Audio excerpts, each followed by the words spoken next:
Hello my to family, welcome my blog Bhanu the blogger में आपका स्वागत है। और आप लोग कैसे हैं? आई होप आप लोग बिल्कुल अच्छे होंगे। सॉरी, सांस फूलने लगती है, मैं छत पर आती हूँ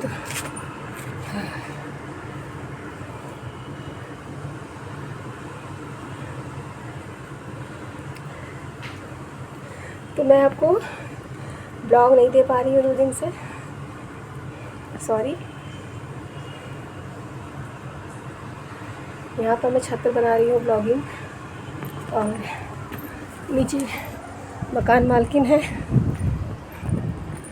तो मैं सोच रही हूँ कि आवाज़ नहीं सुनाई दे, है ना। कैमरा इसका यहाँ पे मिल गया है मुझे मस्त चेयर, मैं बैठ गई हूँ छत पर उनके।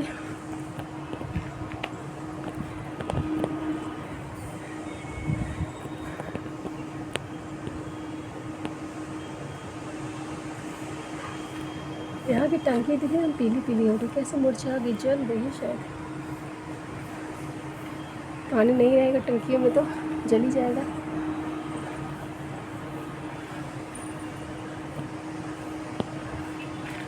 टंकी में पानी लोग कहते हैं गर्मी में भरी रहनी चाहिए, लेकिन जो लोग किराए पे रखते हैं लोगों को, तो लोग पानी नहीं रखते उतना, क्योंकि पानी फटाफट ख़त्म होता रहता है। आदमी दिन भर कितना मशीन चलाएगा, है ना।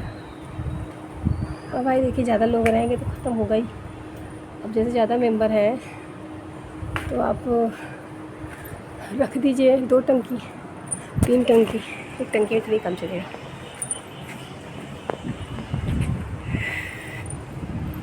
तो ज़िम्मेदारी मैं बात करनी चाह रही थी कि ज़िम्मेदारी कौन उठाता है? जो उठाने लायक होता है। ज़िम्मेदारी कौन निभाता है? जो निभाने लायक होता है ना। और ज़िम्मेदारी निभाना एक बहुत बड़ी बात है।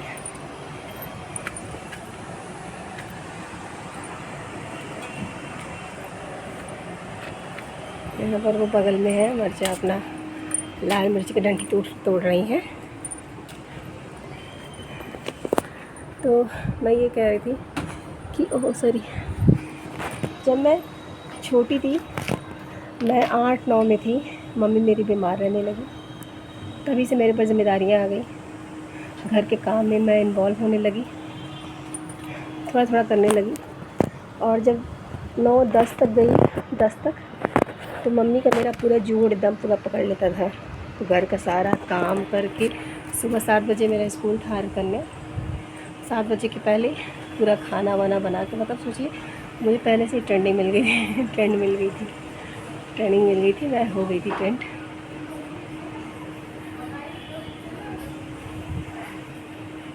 तो मैं घर का सारा काम, जैसे खाना वाना बना करके, झाड़ू पोछा, तो दाई लगी थी उस टाइम, वो नहीं करना होता था। बर्तन धुलने के लिए भी दाई लग गई थी। कपड़ा धुलती थी मैं, और कपड़ा इतना ज़्यादा होता था, संभव सौरभ इतना एक एक दिन में एक एक कपड़ा बदलते थे। इतना बड़ा बल्टा था मेरे घर पर, और पूरा बल्टा भर जाता था कपड़े से। मैं इतना धुलती थी, जो सब लोग अगल बगल वाले लोग देखते थे, उन लोग भी आश्चर्य होते थे, इतना ज़्यादा। स्कूल से आती थी, फिर पापा खाए नहीं रहते थे, मैं आती थी तुरंत गरम गरम रोटी पापा को सेकती थी, और फिर उसके बाद तुरंत कपड़ा वपड़ा धुलती थी। तो संभव मेरे से बस 1 साल छोटा है, लेकिन उसकी भी जिम्मेदारी बड़ी बहन की तरह मैंने उठाई। उसके बाद सौरभ तो मेरे से काफ़ी छोटा है, 6 साल का अंतर है, और वो पॉटी वोटी भी कर दे रहा था।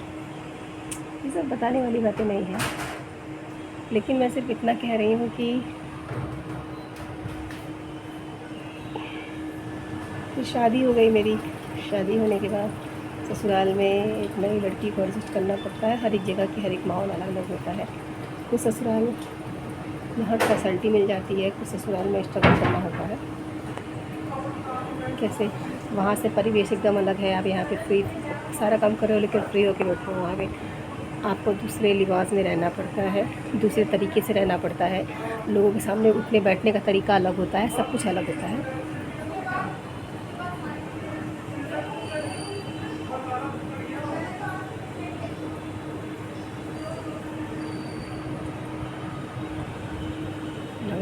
कुछ हो रहा है हनुमान की। तो फिर उसके बाद ये सब, तो फिर उसके बाद मेरे भाई की शादी हो गई। तो मुझे लगा कि चलो सब कुछ अच्छा है अब, लेकिन शादी के काफ़ी महीने बाद मम्मी को मेरे अटैक आ गया। और फिर मैं यहाँ पर भी आई तो बहुत उतार चढ़ाव झेलने पड़े काफ़ी। मेरा बड़ा वाला भाई जो एकदम शांत रहता था, उससे मेरी कभी भी कहा सुनी नहीं होती थी।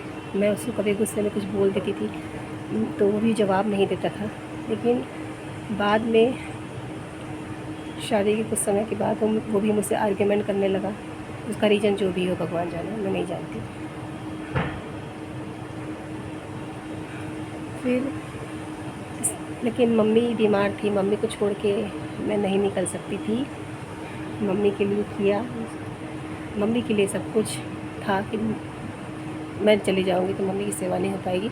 क्योंकि ऐसा नहीं है कि बहू भी थी, लेकिन बहुत सारे काम थे, घर के काम थे, और मम्मी के लिए परमानेंट एक लोग चाहिए थे। और मैं अपनी भाभी को भी कभी भी, बहुत बड़ी बहू आई थी तो मैंने कभी भी उसकी सारी जिम्मेदारियाँ नहीं दे दी, गेहूँ चावल झाड़ू पोछा कपड़ा, कि उसको ये ना लगे कि उसके पास सारा बर्डन आ गया मम्मी का काम। मतलब मैंने एक तरफा कोई काम उसको दिया नहीं, ये मेरी अपनी सोच थी। मैं अपने आप को बड़ा मानती थी, हाँ मैं मानती थी। मैंने अपनी ज़िम्मेदारियाँ, जो मेरी ज़िम्मेदारी है मुझे करना चाहिए, वो मैंने किया। और इसका साक्षी खुद भगवान है। और जितने इन लोगों ने देखा है, जिन लोगों ने, उन लोग हैं। उसके बाद भाभी, मम्मी के रहते ही भाभी प्रेग्नेंट हुई, लेकिन वो बच्चा दवाई की गर्मी की वजह से ख़राब हुआ तो उनके में लगना पड़ा। फिर मम्मी एक्सपायर हो गई। एक्सपायर होने के बाद मम्मी के जैसे लगा मेरे अंदर से सारी ताकत ही चली गई, कुछ अंदर से छीन गया। जैसे मम्मी की मैं सेवा करती थी, सब लोग बोलता था बहुत काम करती हो बहुत, लेकिन मुझे लगता था मैं क्या कर रही हूँ, मैं कुछ नहीं। लेकिन फिर उसके बाद में लगने लगा जैसे मेरे अंदर कुछ है ही नहीं। और एक भाई होता है ना, वो बहन का दाहिना हाथ होता है, एनर्जी होता है, तो वो सब तो था ही। लेकिन मम्मी के ना रहने पे एकदम ख़त्म सी हो गई मैं। लेकिन भाभी के साथ मुझे उसका साथ देना था, क्योंकि वो फिर से भगवान की दया से प्रेग्नेंट हो गई और मुझे उसके साथ रहना था।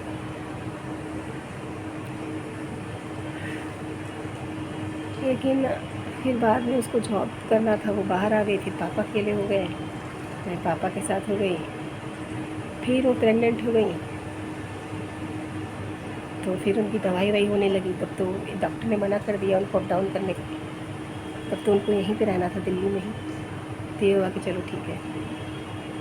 तो इस तरह से मेरी कुछ जिंदगी चलती गई। ये सभी कहने लायक नहीं है, लेकिन फिर भी कह रही हूँ। ब्लॉग बनाना है तो कुछ तो बनाना है। तो चलिए इसी के साथ मैं इस ब्लॉग को यहीं पे करती हूँ एंड। आई होप आपको ये ब्लॉग अच्छा लगा होगा। अच्छा लगा तो दिल से लाइक कीजिएगा, कमेंट कीजिएगा, चैनल सब्सक्राइब कीजिएगा। Thank you.